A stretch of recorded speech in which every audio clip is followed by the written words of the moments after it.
Hello, hello. Welcome to the Global Citizen Therapy Podcast, the podcast for women of color who are daughters of immigrants to feel seen, heard, and validated. My name is Nancy Diaz, and I am a trauma-informed therapist, speaker, and your podcast host today. And now, let's jump into today's episode.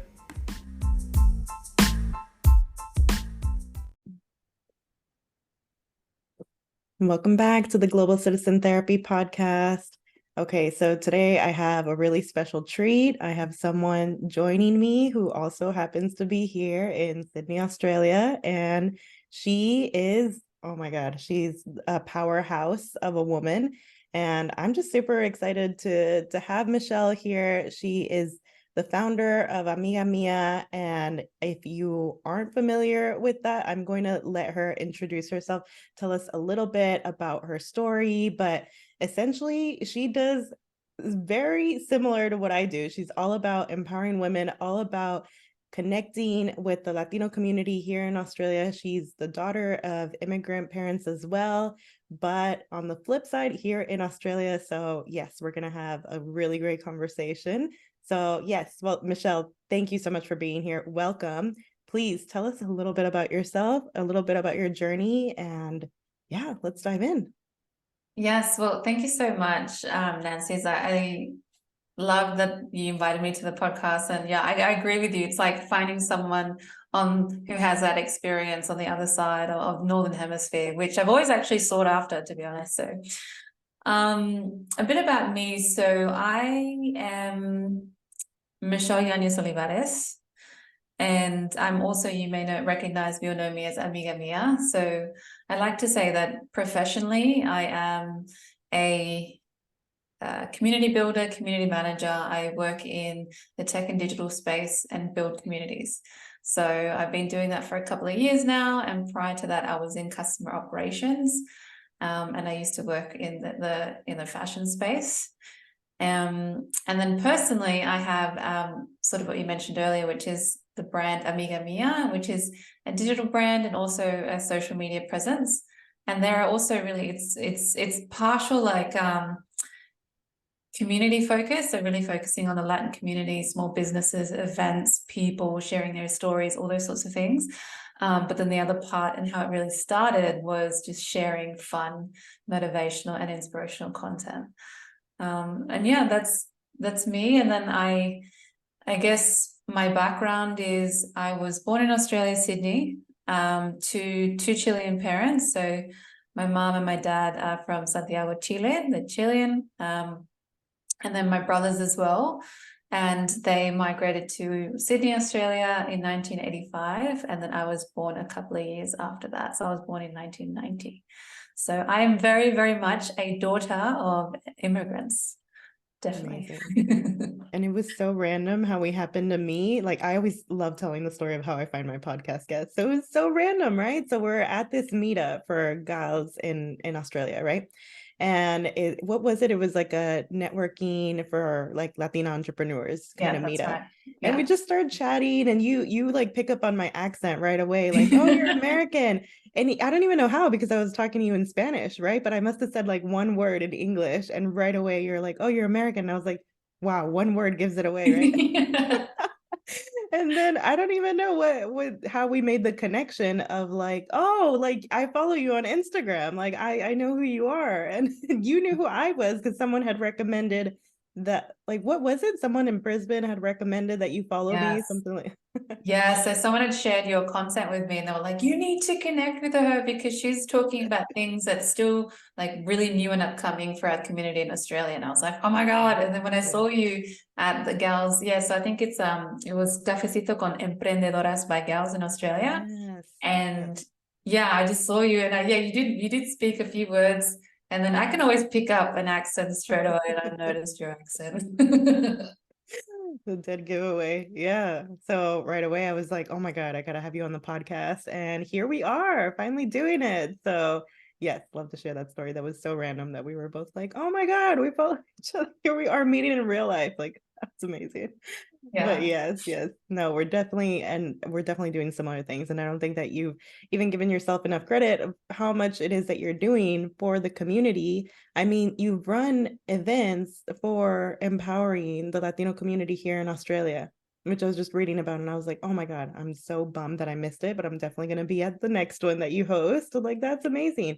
You're going to different cities in Australia and you're hosting these events, all about like empowering the Latino community. You're bringing people on for, these small business chats, small business Sundays you host, and you're really trying to amplify the voice of the Latino community here in Australia, right?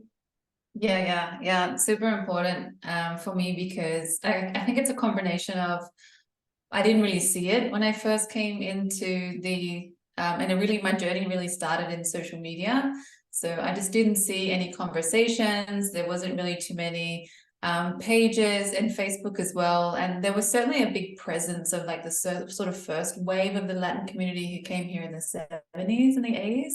But then my sort of like the millennials, I didn't see anything. So I thought, right, I'm going to create it and then really just establish not the voice, but a voice. I'm very big on saying I'm not the voice of the Latino community in Australia and New Zealand. I'm just a voice. And then, I actually always used to look at pages in the US, like We All Grow Latina. I think one's called We Are Me Too. Who's the other one? There's a couple of them. And I was like, we have nothing here. So I was like, right, that's what do we need? I think we wanted to share content that was funny and relatable that we could resonate to. I wanted to share just specifically memes. And a lot of that was really US specific. And I tried my best as possible to put, sift through that and find ones that were relatable to Australia. And there was so much, like we had so many commonalities between our experience being, first gen or second gen here in Australia versus first gen and second gen in the US. And then sort of as we moved through like a couple of years and the pandemic happened, and then after the pandemic, there was this need to connect. And that's when I started creating events, was to connect. Yeah, Amazing. so Yeah, you took found a it couple of offline. mujeres. Yeah. Took it offline basically. Yeah. Yeah, that's amazing. No, I love that. You're just creating community, and yeah, you can tell that it's really needed here.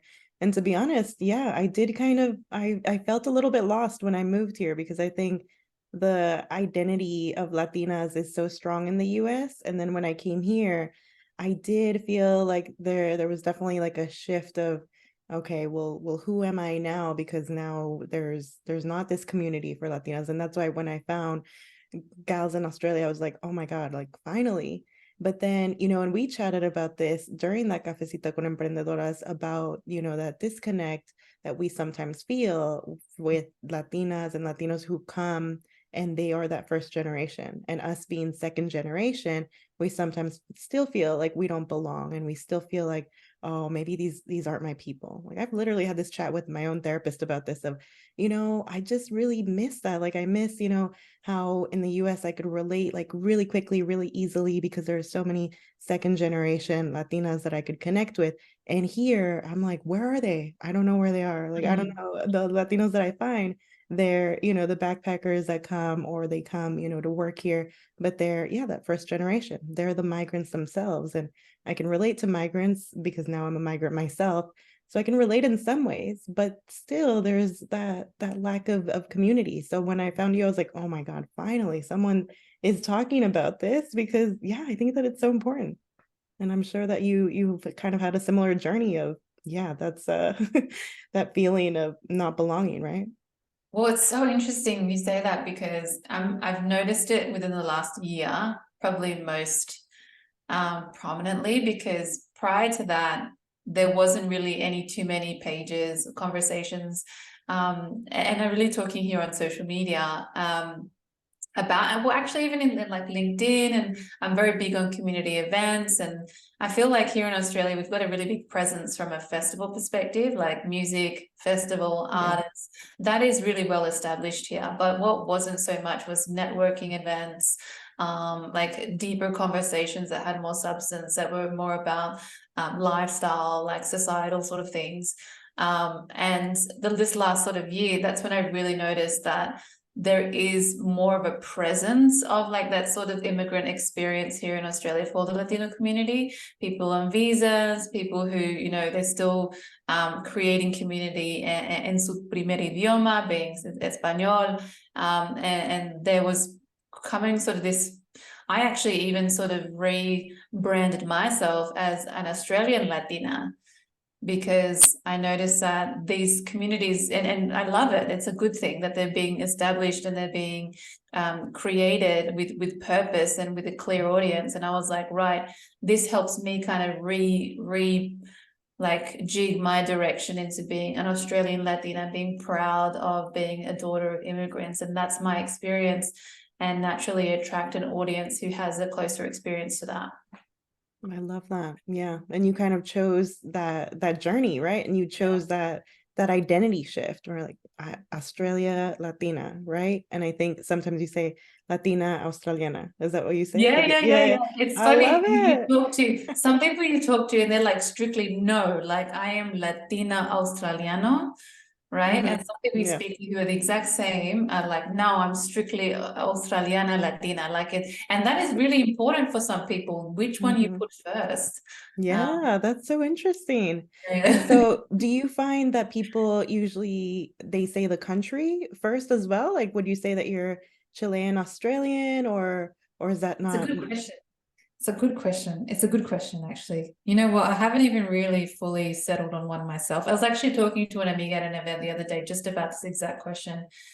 And I said, for me, I'm definitely Australiana Chilena, because I was born in Australia and I am very proud of, and this took me a process. Like you asked me 15 It's a years ago, process.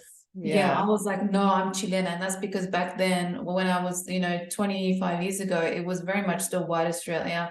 And it was known that like I was made to feel that I wasn't Australian, Yeah. whereas now the people of migrant backgrounds, people of color are almost like by 1% the greater majority, right? Yeah. Um, and so that's really, it's dated. And I know that experiences vary by state. Queensland's still very much, white Australia in the respect of there's still very much Anglo Australians who are the greater majority, and then Sydney and Melbourne less. So yeah, but it took me a process, and now I'm very proud to call myself Australian Chilena, and Chilena specifically because of my that's my heritage, that's my parents, my hmm abuelos, my tias, my family. Yeah. Yeah. I love that. Yeah, that is one thing that I realized when I moved here was that difference of, yeah, and I recognize this even before I set foot in another country. I actually had that thought of, well, what am I going to say when I'm not in the US and I'm in another country? Am I going to still say I'm Mexican? Like I did all my life growing up in the US, I had to, same as you, I had to say I'm Mexican because people would look at me and they say, "Where are you from?" And if I could never say I'm American because they'd just be like, well, like we're all technically American. No, but like, where are you really from? Right? That question of where are you really from? And so I would always just say I'm Mexican. But I had the thought of what happens when I go to another country? What am I going to say then? So I kind of had to figure out that identity shift, right? Like, what am I going to say? And then I was like, and then I started to get even kind of angry because I was like, I'm going to angrily say I'm American, right? Because I was like, well, I can't say that I'm Mexican because Angry. that I've never lived in Mexico, right? I was like, I can't say, it doesn't make sense, right? Yeah. And even the few, because I experimented a little bit, right? There were a few people that I'd be like, oh, I'm going to tell them that I'm Mexican, right? Even though I know that that's not going to go over well. And sometimes I'd say this to their Latinos here in Australia, and they'd be like, oh, you're Mexican. Like, oh, like, what do you think about? And they'd be like, oh, I lived in Mexico for this many years. Like, what do you think of the president? And what do you, and right away I'd be like, oh, I'm an imposter. I'm Yeah, yeah. And that you feeling is know what I real. mean? Yeah. Yeah, yeah. And so I was like, no, I have to angrily say I'm American. And if someone dares question, like, oh, well, your skin tone, well, where are Yeah. you? I'm like, what do you mean? Like, I've literally had this. It was a Kiwi guy, actually, someone from New Zealand, and he was looking at me, and he's like, but you're American, but you're, and he starts pointing to his skin. He's like, but you're like tan and like, and I was like, I don't know what you're talking about. I was messing with him for like 10 minutes. I thought it was hilarious. I was having so much fun with it. I was like, no, I'm American. Like Americans look like me. Like this is what we look like, you know? And it's like kind of what you're saying of, yeah, definitely. Like I even start to challenge people when they say like, oh, is your friend, are they Aussie? Like, you know, just people will say that, right? Like, oh, are they Aussie? And I'm like, well, what even is Aussie? Like what is that? Mm. Like, you know, like Aussies look all different, you know, and even my own therapist, right, was like, I was saying something about an Aussie guys and guys in Sydney or something. And she said, oh, like, are they? And I was like, oh, well, I don't know because there's so many migrants in Sydney. So unless I hear them speak or I actually know that this is where they're from, this is where they grew up, I don't know. Are they Australian or are they not? So I was like, this whole, you know, concept is really interesting. And I love having conversations about this, about identity, you know, about, you know, the journey that we go on to really start to own who it is that we are. Because for me, I was like, you know what, I really love that in the US we have these terms like Mexican American, but same as you, I always kind of wanted to flip it because I was like, well, I've grown up in the US, I kind of feel more American than Mexican, right? But of course, when it comes to certain things like food and music and everything, then I'm like, oh no, I definitely feel more Mexican than And American that because and just to hold you on that point, like that's exactly what someone explained to me. So I have an amigo who was the same sort of story. Parents are like, I think one's from Uruguay and the other one is from Argentina. Mhm. And he said similar, he was born here, parents migrated, and he's like, no, specifically Latino because that's culturally how I was raised.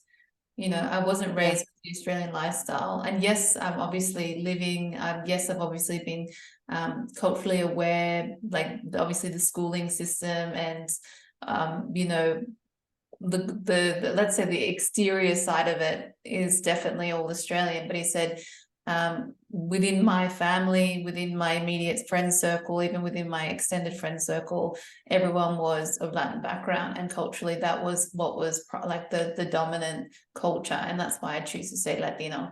And I'm like, I get that, like I Yeah. get it. Like it makes sense to me, and yeah, sometimes I even think when I say Australiana Latina, Australian Latina, I'm just like, is it right? And that's what I was saying, like it's a constant back and forth. It And is. actually I was speaking to someone else in the community about this, and I think that's having more and more conversation about having this discussion as parents for young children at a younger age. You know, Mhm. like what is help them kind of cultivate their identity, and like, you know, whether you want it to be their decision or not, but help them understand who they are at a younger age so they can be more aware of it. And then when people ask them, you know, they've got context, they've got something to say back that has meaning behind it. Yeah. Yeah, that's true. Like training them from a young age on how to answer that question of where are you really from, you know, teaching them from a Yeah. young age to be proud of their identity and to own it. And actually, I'm friends with someone who runs a Dual Nation. I don't know if you've heard of them, but yeah, she makes t-shirts and merchandise for the dual identity, for you to actually own that dual identity. So she'll put I on love there like Latina Australiana on a t-shirt and she'll put twice the pride underneath it. And I'm like, oh my Twice the God, pride. I love twice the that. pride. Come It's on. yeah, yeah.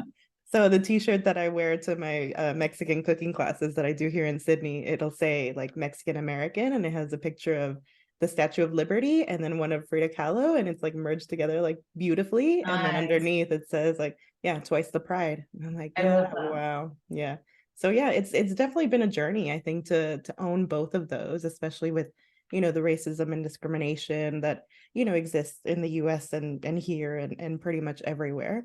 But yeah, I mean, I think that it's so important for us to begin to heal from all of that, right? That we've Yeah. experienced and to start to really own that cultural identity and to start to find, you know, different ways of reconnecting with our cultura because it's so important. I mean, that's one of the reasons that I started doing these cooking classes. So I was like, I feel really alone and away from my people, my first gen Latinas. Like I haven't found that and I haven't found the Mexican food that used to bring me comfort. And so I'm going to bring that here. I'm going to teach people about my culture and, how we do things in my house. And people have been loving them. And, these classes have sold out sometimes because I'm like, wow, it's about that connection, right? It's about people coming together over the joy of food. The last class that I ran back in May, my God, there were probably half of the people that attended were Latinos from other countries, like Nice. first generation, but there were like two of them that were second generation Latinos. And it was just so beautiful because I got to run the class in English and in Spanish. And yeah, everyone was just, cooking together, laughing together, singing together. Like it was beautiful. And I was like, this is healing, like at its very like core. Like all of us are connecting, because even chatting with these other two like second generation Latino Australians, they were like, yeah, like I've kind of like never really felt like I belong. And I was like, yeah, that's kind of why I decided to specialize and have my whole brand, like everything I do, always be about daughters of immigrants. I'm like, we need that voice, we need that representation, we need someone to actually honor and hold space for that difficult journey that we've been on, that we continue to go on, because yeah, like I always like to say, we're complex human beings. There's a lot that goes into the makeup of a daughter of immigrants, of children of immigrants in general, but I think gender plays especially an important role in how we see the world and how we grow up and all of it. And I think even, my God, there's just so much to, I think, being the daughter of immigrants. I'm even thinking about like things that my Latina mom would say, like growing up, that people just can't really relate to, like she would always say like, no, no, no, you have to clean the house before going out, before even asking for permission to go out, and it was always like there's these little things, right, of like even dating. Well, you're not supposed to date because dating is kind of taboo, but you're supposed to, wait and have sex until you're married, but somehow you're supposed to like magically pick the right partner. It just, there's so many things that I think don't make sense. And then there's that cultural clash, I think, right? Because we don't know. Well, there's, in the Western country, they're telling us that dating should look like this, that we should do this, that our value should be this. And for immigrant parents from their home countries, it's totally different values. It's a totally different lifestyle. It's a totally different way of thinking.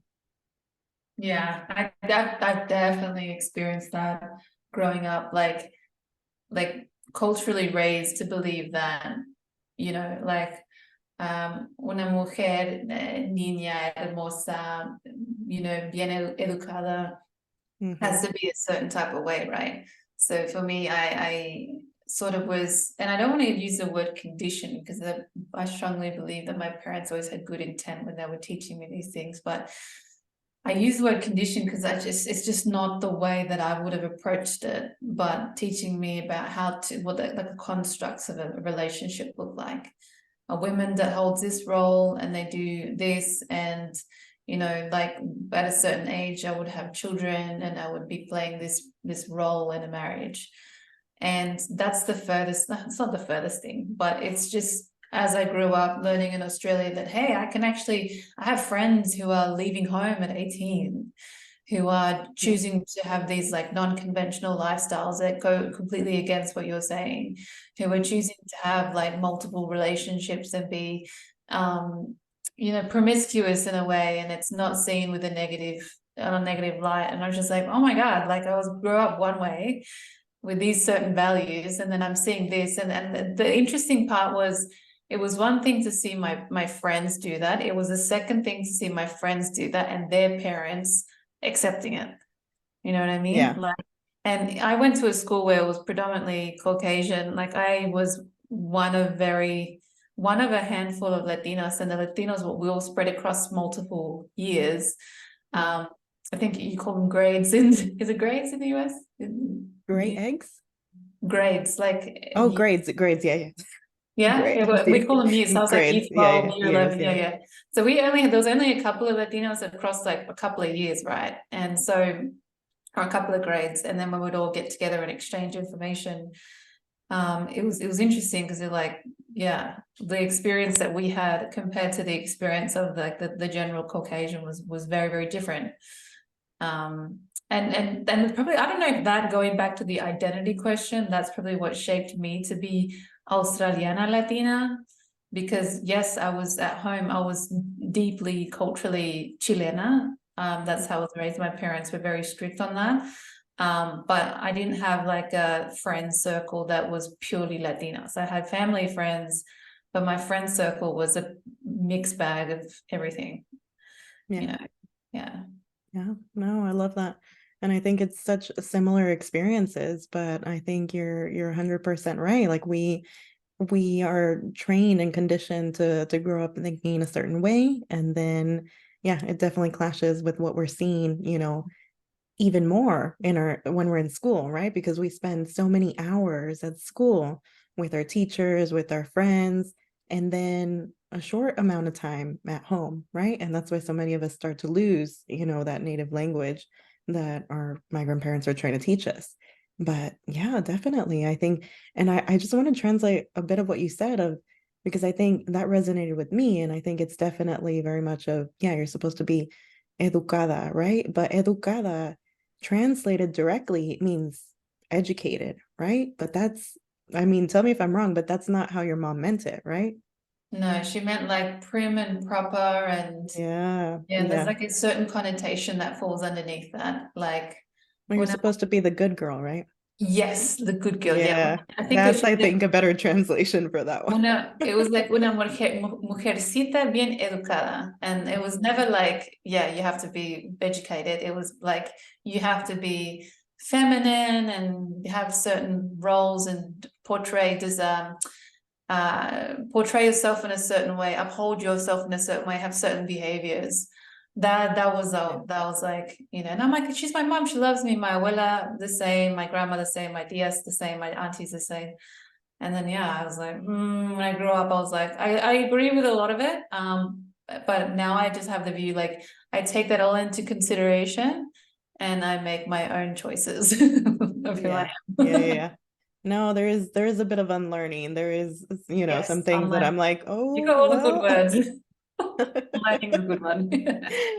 Yeah, yeah. I think that there's quite a bit of unlearning, Yeah. because yeah, I think every time before I'd go out, she'd be like, be good. And that was what she'd leave me with, like, be good, be good. And now, after becoming a therapist, I'm starting to realize, oh wow, that's a problem, and even saying things like good girl, instead of rewarding the behavior. No, it's the whole identity of, okay, you're a good girl or you're a bad girl, and then that sticks with us even when we're dating, when we're having sex before marriage, when we're having sex with multiple partners, like all of that stays with us of, oh my god, I'm not a good girl anymore, like what is this? And it's a whole identity crisis of, no, my mom taught me to be a good girl and I need to be like this educada, right? I need to be that prim proper, like for my mom, like it was always like when you sit, especially if you're wearing a dress, but even if you're not wearing a dress, you need to sit with your legs closed. And that to her was someone like educada, right? Like you need to behave a certain way, you need to act a certain way. Yes, you need to wear the dresses and and I think that she would probably have a heart attack if, any of her daughters grew up and didn't know how to clean and how to cook. If we Yeah, didn't know how yeah. to flip a tortilla, they'd freak out. Like that was what, like I have to die and they have to know how to cook and how to clean. If not, then I've just failed as a mother, And so we have to unlearn some of that of, oh no, we have value outside of the home. We have Yeah. value even if we don't wait till marriage. We have value even if we're not heterosexual, even if all these things, right? Because there's so much shame, there's so much guilt, and then we end up in these relationships that often don't make us happy. There's so many, Latinas that end up, and women of color in general, right? We know the stats um, of women that end up in abusive relationships, and you've Mm. probably seen this as well. And it's just, yeah, it's problematic. The number of women that experience, sexual assault, abusive Yeah. relationships, all of it. It's something that the more that we talk about it, the more that we raise awareness of, hey, I know that this is something that you were told in your family growing up, but it's time that we start to unlearn some of that. It's time to start shaking up those beliefs a little bit. What do you think? Yeah, and it's so interesting that you say like the abusive and toxic relationship, because probably the first serious relationship that I had in my last year of school and into sort of like my probably adulthood, 17, 18, 19, 20, that sort of age, was toxic, and mirrored the behaviors of some of the men in my family, unfortunately, not all of them, but some of them. And I think it's because I grew up and I don't know, it's something that I felt was normal, having these type of behaviors. And I'm the first to say that my dad is very that toxic masculinity. And I didn't really know, I didn't understand that until when I grew up and I started to hear and understand what that meant. What are some of the behaviors that characterize someone who is being a toxic masculine male? And then I was like, shit, that's my dad. He would be very controlling, and he would be very like very, very assertive about what my role is and what part I have to play, and the way that, and mind you, he was always very kind, very loving, very fun. I have probably the greater majority of the memories. It was incredible, honestly. But as I grew up and I started to learn, I was like, these behaviors are the same behaviors that first relationship that I had, and it was very, very toxic. And it reached a point where it was a vicious cycle. I tried to get out so many times and I couldn't. And then I realized, like, he as well, my ex as well, was from like, he was Argentinian background, born in Argentina, so he also had those values. And I just realized there that I was like, oh, this seems to be like a common theme within Latin men. And unfortunately, I have one brother who's very much not like that. He's really adopted and integrated into the Aussie culture, and he hasn't been like that at all. And I know a lot of other Latin men who aren't. But it seems to be quite common to have that. And yeah, but at the same time, like, I can't help but think that going through that experience also really enabled me to be who I am today, and I wouldn't wish that experience on anyone at all, what I went through with in those 4 years. Like, there were some pretty horrible times, but what it did is, like, now I am the reason that I am because of that, more part of Yeah. it. Why I'm so into female empowerment, why I'm so into community building. At the time, I didn't have a community. I didn't feel connected to community. I didn't feel empowered. I didn't embrace my womanhood in the way. I didn't feel like I could be sexual and sensual, and it to be, it was always seen as like a negative thing. Like, no, you can't do that. My dad used to tell me that I could never wear dresses, I could never wear skirts, and I could never do this, and I could never do that, as I started to become a teenager, because he was scared that someone was going to kidnap me or kidnap my sister, and because he had that mindset from Chile, Yeah. and he portrayed it to us. So all these different things were just, yeah. And I love the word that you said before, which is like unlearning.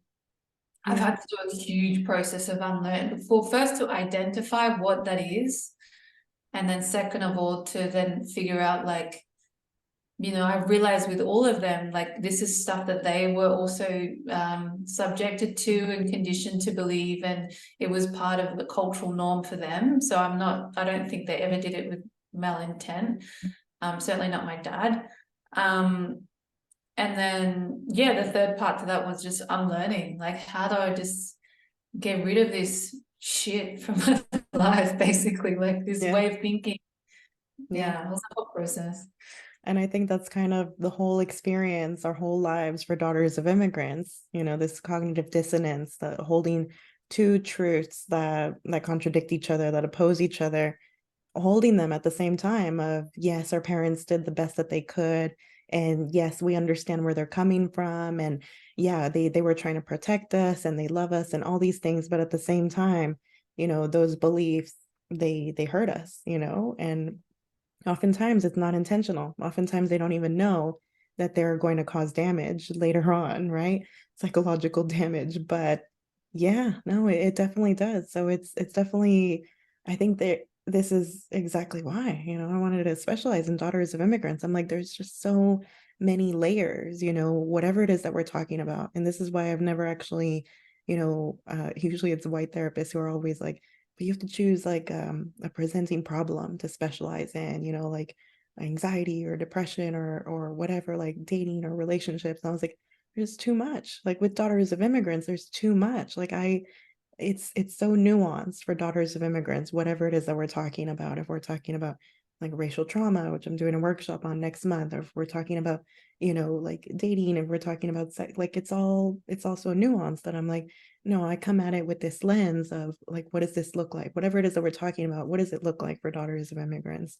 And I think, yeah, usually it is kind of that, okay, well, there's two things that are true, and how do I hold both of those at the same time, whatever it is, because usually it's not an easy answer. It's not as easy as just saying, yeah, my parents loved me and they did the best and that's it. No, it's usually, oh, there was some harm that was caused as well. Usually it's unintentional, but no, I think I love what you said about identifying, first what needs to be unlearned, because I think that, yeah, so often we have to first like look at everything that we've been taught, even like in regards to money. Like the last season that I did on the podcast was about money. And I was thinking, like, yeah, having immigrant parents, they taught me a lot of different things about money. Like, you should always save your money. You should always work hard and hustle for every single dollar that you earn, like all these things about money. And yeah, I was like, no, there's certain things that I have to unlearn. And it's the same with so many other things when it comes to dating and relationships and sex. There's certain things that I'm like, no, that doesn't really align with what I believe in anymore. And there's a bit of grief in letting that go. And that's why, for a lot of my clients, that's something that we talk about quite often is grieving, the parents that we wanted them to be, that we hope that they could be, especially like you said, like growing up, seeing, our friends having, and even in the media, right? I always think about the movies and the shows where, they're sitting together at dinner and everyone's just happy, and it's just totally different from our reality. I think growing up in an immigrant household, it's not like that. And it's because of, well, there's so many layers to it, right? But there's just so much generational trauma. There's racial trauma, there's ancestral trauma, there's all of it at the table with us that leads to things like machismo, that leads to things like drug addiction, like all of it, right? And so if we look at it from a wider lens, we can start to hold space where, yeah, they've been through a lot. And unfortunately, they've passed that down to us. And so if we want to heal and break those cycles, it's not going to be something that's easy or that's done overnight, but we're going to allow that next generation a chance to be better and to feel better, right? And whether we choose to have kids or not, like I love what you said about, this relationship that you were in. I was also in a toxic abusive relationship when I was 18. And yeah, same thing. And like later on, like years later, I was like, well, my dad also like had these traits of machismo, right? And there was definitely that Marianismo in my household. And for those of you listening don't know, Marianismo is essentially seen in a lot of Latino cultures, and it's essentially that women are supposed to be self-sacrificing. They're always supposed to serve men. They're supposed to be innocent and pure, like the Virgin Mary, and they're just always meant to please the man. And I definitely saw a lot of that, a lot of machismo growing up. And so yeah, when I ended up with this first boyfriend straight out of high school, and he was also a Latino, and also, yeah, same as you, wasn't great. It took me a long time to leave. Finally I left. But yeah, definitely, I think that's why you and I are both here. We're able to talk about this now, and we're actually able to work on empowering women and empowering other people to just say like, hey, no, this isn't right. This is something that you have to unlearn. This is something that's not healthy. And I think, yeah, for Daughters of Immigrants, super important. There's quite a lot, quite a lot of shit to unlearn. And that's actually why, yeah, I'm hosting a workshop. This is super exciting. I wasn't going to announce it on this podcast episode, but I think I'm just too excited. I found another therapist who specializes in Daughters of Immigrants. And so together with her, we're going to be hosting a free workshop in July on dating and relationships for Daughters of Immigrants. And this is exactly why, because I started the season of this podcast thinking like, man, there's so much that I want to cover. And, having relationships with, not relationships, having conversations with other daughters of immigrants, I'm like, man, there's so much around dating, around sex, around just so much that we still have to unpack. And sometimes we can do this in a much better way when we're in community, when we're together. We can, rely on each other, lean on each other, have that shoulder to cry on, share those experiences, and feel like we're not alone. I mean, just hearing your story, I'm already like, wow, like that's exactly my story. And I already feel like this connection with you, right? Not that I didn't feel it before. No, trust me, I did, like right away. But No, yeah, yeah. it's I actually wanted to like open up truthfully when you mentioned like you have to kind of like reset your relationship with your parents. You mentioned something along those lines. And I was really fortunate in the sense that my mom is, I would say, a very, very modern woman. It probably stems back to my abuela. My abuela never got married. She was a principal. She was the one that really like triumphed the whole concept of being a mujer who supports her community, and she really set the tone for me and my mum to sort of follow Wow. suit. And so my mum fortunately has evolved. She's started to over the years change her way of thinking. I sort of like say, Mum, these behaviors are damaging, or this is what, when you did this with us when we were little, this is the consequences, these are the implications. And over time, it took her a while, but she understood it. And I think it's because of my abuela was also just kind of, also feeding that information to her as well as she was growing up. But what was the challenge? My dad is still very, very, very machista. He's still, I think, has the mindset of he wants to be in Chile, and he loves the values there, and he still believes the roles of like the gender-based roles. And that's just who he is. And for me, unfortunately, I've had to just create a bit of distance between us, because every time we sort of reconnect, it's sort of back to that square one of it's like I have to challenge the status quo with him. I have to like he growing up, he was very much like you have to be con otro Latino. You have to be with another Latin guy because they have the same cultural values, they have the same da da da da. And I'm like, Dad, but I tried that, it didn't work. And then he was like, you have to go to Chile and live there for a few years so you understand. I'm like, no, Dad, but I'm happy with the way that I am. I used to teach him that, like, maybe I don't want to have children, or I don't want to do this, and this is the life that I want to live. And he was like, no, that's shameful, and he still has that sort of like, I don't know if this is the right term, and it probably isn't, but like village thinking, where in Chile, what is his family going to think? What is it people going to think if his daughter's doing this? What is it going to be like, how he's going to look a certain way? Yeah. So because of all of that, I've had to like separate myself and also understand that unfortunately, this is just how it's going to be, Yeah. and that part of that process hurt a lot, and it still hurts. Like there's still moments when I'm just like, damn, like I would like to have my dad around, I would like to have him and him understand who I am, and and it just doesn't happen. It's like what are they called? And the two magnets just don't, I don't Yeah. know. I get what you're saying. I don't know the word either, but I get what you're saying. Like the two, they repel each other. I don't know, I think this is Yeah. the word. Yeah. But yeah, but because he has that. And also my dad, like more than my mom, my dad got impacted by the immigration bad. Like he is a Chilean through and through. And I think that he came here, and I think he definitely saw the beauty of it, but equally he had he really just experienced a lot of challenge, and discrimination and racism and all that kind of stuff. And because he sees himself as like the man of the household and I need to do all of this, it was a big hit to his ego. And so Yeah. it impacted him, whereas my mum was able to move past it. She was able to, they eventually divorced, she got remarried, he got remarried as well, and they both like with effectively like Anglos. Dad, my mum's with an English guy.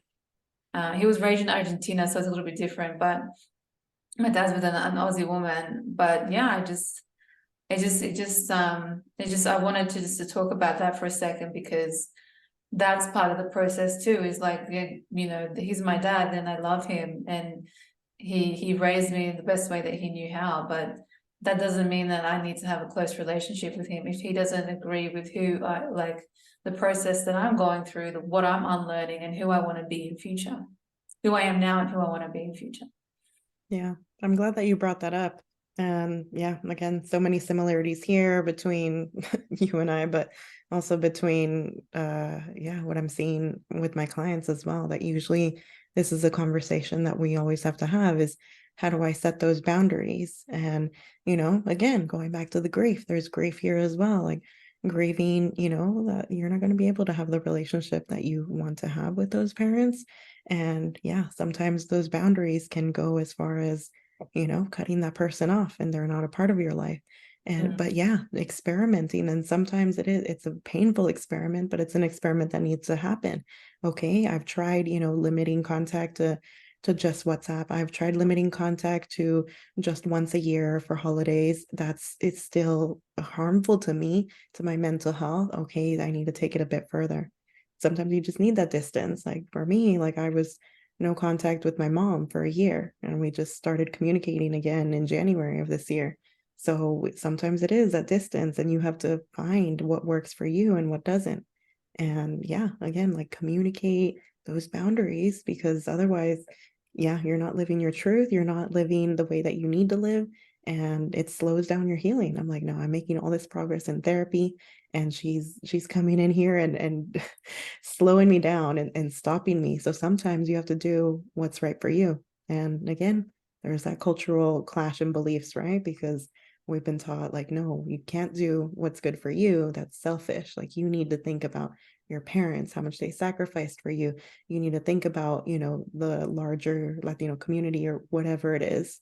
So it's hard, but I'm glad that you brought that up, because yeah, I think it's something that so many daughters of immigrants have had to learn to set boundaries, have had to learn to say no. And we're all on different journeys, and everything is different for each of us. But yeah, setting those boundaries, it can be really beautiful in a way, because we can start to honor who it is that we are, who it is that we want to be. And yeah, we feel a lot more empowered.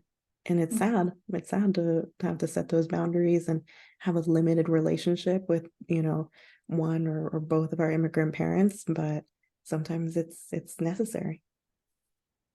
Yeah, and just something else actually that I always thought about, like, if they didn't make that sacrifice, and if they stayed in Chile, I think that we would have a much better situation.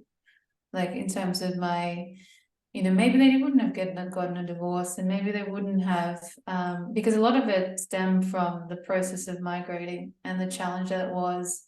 Back then there was no internet, there was like high level of racism in certain areas, and it was a really tough process for them. And if they stayed in Chile and we were raised there, we would have had all of our family. Like my whole family is over there. Like I have one Thea here, everyone else is in Chile, and that's all their support networks.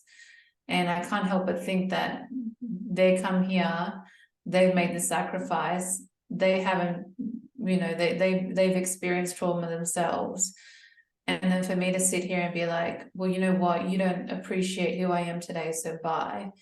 Sometimes that's the guilt that I feel. Like if they didn't make this sacrifice to have a better life, they could have easily had the best life over there. Once obviously because they left with Chile because of the situation with Pinochet, right? But once they would have passed those tough years, they would have been all right. They would have had their community, their family, their friends. They could have raised us in the way that they knew, and that they knew was best for us, and it would have been a different story. I assume it would have been a different story. So that's the guilt that I feel sometimes. That's the guilt that I have to work through. Yeah. And I don't know if it's right or wrong what I do sometimes. So I check myself as well. I'm like, shit, my dad went through the freaking roughest fuck time. Like who am I to say, nah, you don't agree with who I am, dad, bye. Who am I to say that with everything that he's done? you know. It's a hard But truth to hold, but yeah, it is. Yeah. this is one of the things that when I was looking at, like, okay, there are therapists that specialize in working with immigrants. And I'm like, I see that. I see how hard my parents had it. And I can see, like, this was before I moved here, but I was like, it must be so hard. And you know what's crazy? That's actually one of the reasons that I wanted to move to another country. I wanted to actually experience what they experienced. I wanted to see what that was like. I wanted to put myself in their shoes, literally, and see what it was actually like to be in a new country and to experience what they had. And I knew that it wouldn't be the same because I'd come here and I'd know the language and I'd have so many other advantages that they didn't have. But I wanted to see that because, yeah, I struggled a lot with that guilt of, well, they sacrificed so much for me and I have to be grateful and I have to live a certain way to honor that sacrifice.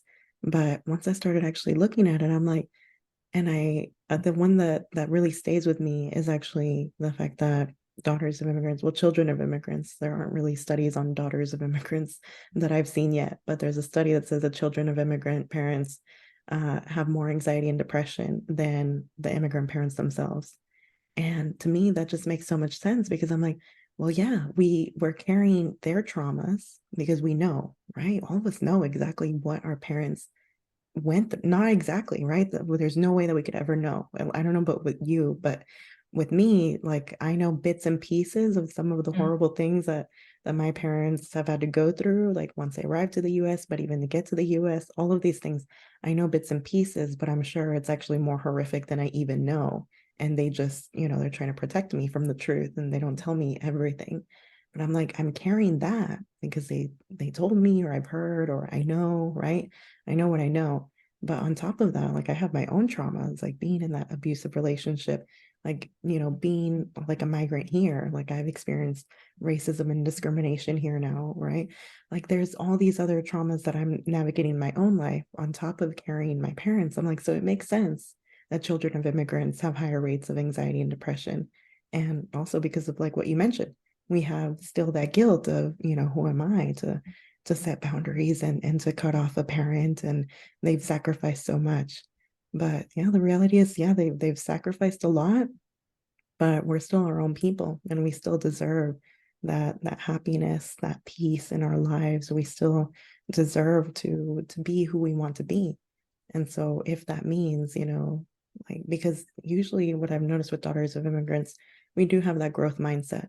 We want to be better. We want to do better for ourselves, for the next generation. We want to heal. We want to empower other people. Like, this is the thing with daughters of immigrants. All of us go into professions or jobs or careers where we're giving back to our community, where we're helping other people. Whatever it is that we study, we all study different things. We all have different paths in our careers, but we always end up finding a way to give back. This is one thing that I've noticed. I don't know if you've noticed this as well. Once you Yeah. see it, you can't unsee it, right? Like, we're all doing something to help people. And yeah, oftentimes we forget that we need to help ourselves too.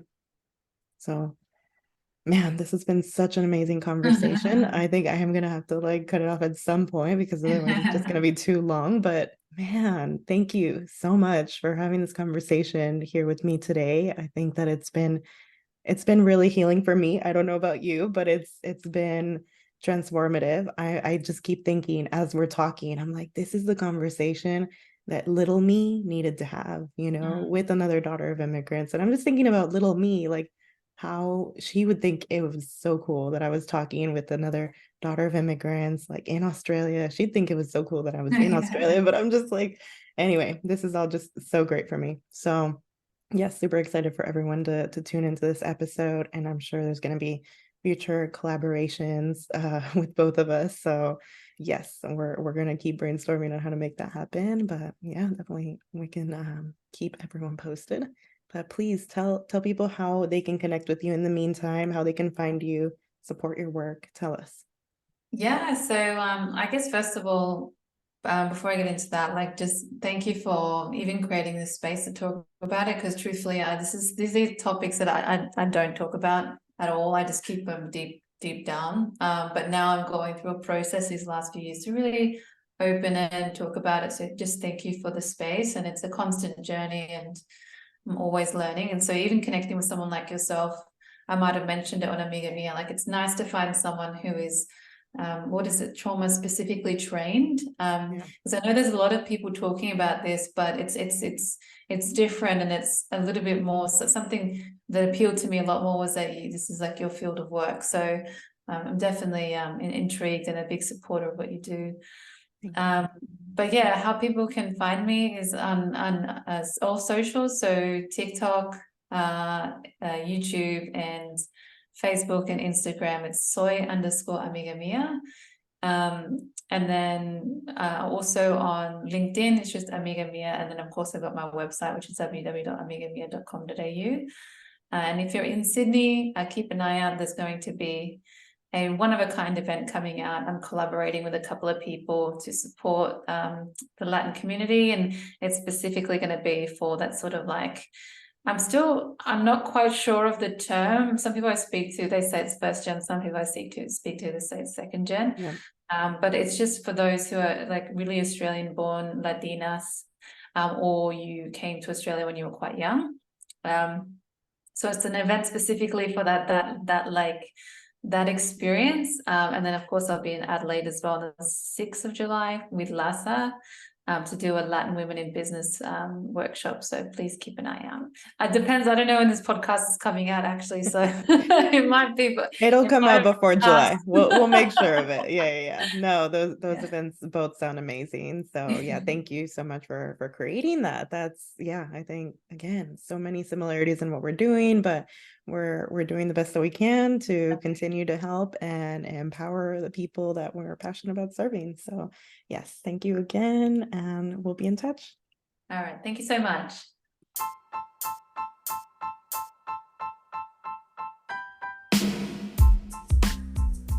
Thank you so much for listening, and I hope you enjoyed today's episode. As always, I am here to be open, honest, and vulnerable with you because you are not alone. If you want to support this podcast, please make sure to leave a review so others can find it as well. If you're interested in working with me, you can find me at www.globalcitizentherapy.com. And if you'd like to heal your relationship with self-care and learn more about how to find the type of soul care that works for you, you can find the link to my workshop in the description of this podcast episode. Thank you again, and see you next time.